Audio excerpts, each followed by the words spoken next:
for more on the mood on the ground from voters and the other big political stories that are shaping the week. We turn now to the analysis of Brooks and Capehart. That is New York Times columnist David Brooks and Jonathan Capehart, associate editor for The Washington Post. Great to see you both. Yeah, Let's pick up where Lisa left off there. David, kick us off here. The anger she reported on yesterday from people at a town hall for a Republican lawmaker in Nebraska.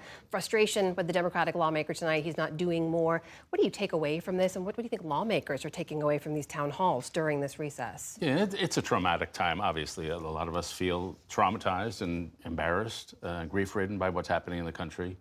But a couple things have to be said. First, the town halls are not representative of where the country is. Obviously, people who show up at a town hall are unrepresentative. And if you look where the country is, you've got to have anecdotes, like a town hall. Oh, maybe that's something. But then you got to have data. And so far, the polls show Trump is slipping a little, but not a lot. And so we haven't yet seen the kind of collapse that town halls kind of suggest. The second thing is, what does fight mean in this context? Like, we all want to fight back, but what does fight mean?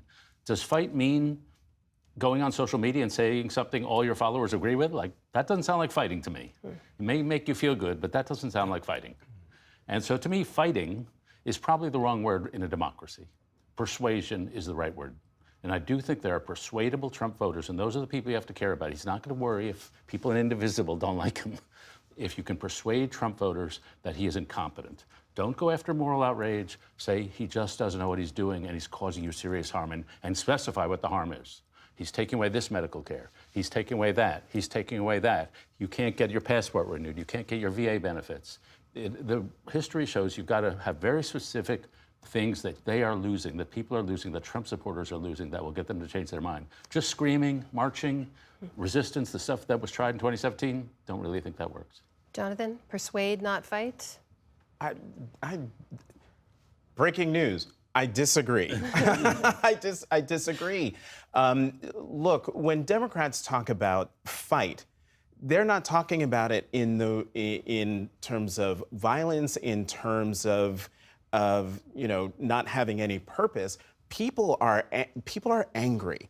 These aren't just progressives. It's not just people from Indivisible. It's people around the country who see what has been happening since January 20th and who are very angry and very afraid. And they run the political spectrum. And so I think it's a mistake to say that, to mistake, the fact that the president's polling is slipping but hasn't collapsed.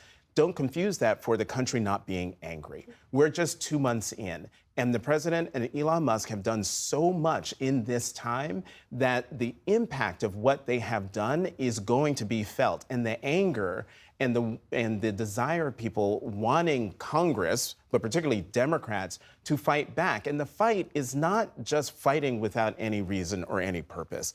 What Democrats want is for their elected members to do what Trump did for his members. Trump's followers and supporters like him because he fights. He doesn't necessarily win, but he shows that he is fighting for them because he's standing up for them. Democrats want their elected officials to stand up for them. You mentioned Elon Musk, and we should mention today as well that Mr. Musk was at the Department of Defense, right, being hosted by the Secretary of Defense, Pete Hegseth there. Really an unprecedented top-level meeting that he was attending. Part of his campaign, we believe, to continue to cut government spending, and a lot of that anger at town halls has been directed at Elon Musk. But David, as Jonathan mentioned, we're 60 days into this presidency. What has this revealed to you, both the meeting today and also what we've seen so far about the role and the influence of Musk in this presidency? Yeah, I did not have DOGE being the center of the Trump administration before January 20th, but it certainly has become the center. And to me, it's revelatory.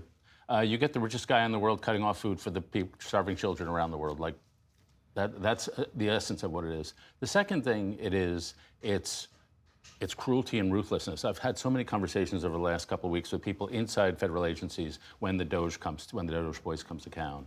And they are naked in their cruelty that this agency disagrees with Donald Trump. People here, we don't like what you believe, and we're just getting rid of you. And so that cruelty is kind of naked. And to me, it symbolizes something that is the epitome of this administration. These DOGE people, Elon Musk, he went to Penn. The DOGE people went to Harvard. They went to Stanford. They worked at McKinsey. These are not populists. These are elitists. These are conservative micro elites who've been in elite universities, who play in the elite circles, and they want to take it out on their fellow elites. And that's what this administration become about, a battle between elites, not somebody representing the working class for problems that are real. And this is why people are angry, exactly to that point. Let me ask you, too, about a couple of the earlier conversations we had on the show, because this is a big deal. We saw President Trump going after institutions, including big law, right, including universities, as you mentioned, where many of these guys went to school. And this week, we saw two big institutions take steps to comply with the demands of the Trump administration. We saw Paul Weiss agree to a settlement, essentially, that says they're going to provide $40 million in pro bono legal services. Columbia University agreed to a list of demands so they don't lose hundreds of millions of dollars in funding. Jonathan, what does this moment, these steps from these institutions say to you? It says to me that our democracy is teetering, and I'll focus on Paul Weiss and the legal sphere. You know, we have seen a complete capitulation by the legislative branch, the Republican majority, to what the president wants to do in the executive, and all our hopes for the maintenance of our democracy now rests with the judiciary. And in the olden days, before Trump, you would rely on these white shoe law firms like Paul Weiss to provide pro bono help to folks who are suing for redress, who want the courts to step in when Congress or the president goes overboard. When a Paul Weiss decides to pull back, when other big law firms like that decide to pull back, what does that mean in terms of the judiciary's ability to stop a president like Trump? And that's what's so concerning to me about this piece of the capitulation. David? Yeah, people call Trump a transactional politician, but he's an extortionist. That's actually a difference. There's a transaction is we do a deal. Extortion is I bully you until you give me what I want. And so that's what we're seeing here. Now, I put myself in the shoes of, say, the president of Columbia, the head of Paul Weiss. And I think, well, if I compromise with Trump, I'm hurting my institution. But if I lose $400 million, I'm also hurting my institution. These are real choices that people have to make, and I understand that. In the case of Columbia, I personally think the Trump requests or demands, or whatever it is, are kind of reasonable, and Columbia should have done all this stuff 5 or 10 years ago. They really did get ideologically out of control, and if they're publicly funded, partially publicly funded, then you've got a problem, and they created this problem. So I understand why I got to save my university. I've got to save $400 million. On the other hand, caping into an extortionist rarely pays off. Because he will say, oh, I take that, here's my next demand, here's my next demand. And if you look at the history of Zelensky, Macron, all the people who've tried to cozy up to the extortionist, they've all ended up losing in the end. And so I think it's time for the universities as a body, and we saw this with the Princeton president, to say no more deals.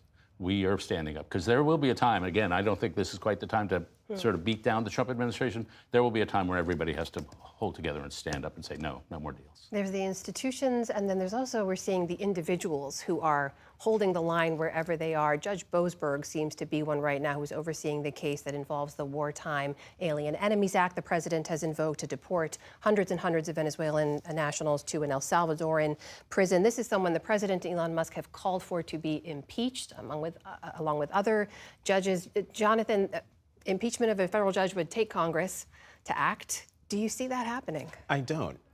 Primarily because if they were really serious about it, they've got the Republican majorities. They should have done it by now. And Congressman Swalwell, Eric Swalwell of California, has called them out on this, particularly the threat against Judge Boasberg. You want to do it? Fine, bring it to the floor. But he also said that Democrats would fight it. And they should. Because these threats against not just Judge Boasberg, but other judges, threats of impeachment, it's an attack on the judiciary. That's the other piece of the previous answer that I gave, that, you know, they're attacking Judge Boasberg, they're attacking other judges. My big concern going forward is, let's say that when the judge issues his decision, does the president, does the Trump administration abide by his decision? And from everything that I have seen so far, I don't expect him to. And then where are we? Yeah. Just like to talk about one other set of conversations I find myself having frequently. These are people in the judicial system, in the government agencies. People are saying, well, if I speak out, how am I going to guarantee my safety or my family's safety? I can't tell you how many conversations I've had in the last 6 or 7 weeks, whatever it's been. How much does a personal security detail cost? It turns out it really costs a lot. But that's how people are thinking. And that's the climate of fear that pervades everything that's going on here. A sense I've got to keep my head down or else I won't be safe. And we didn't expect to live with that. We did not. David Brooks, Jonathan Capehart, always great to see you both. Thank you so much. Thanks, Sonia.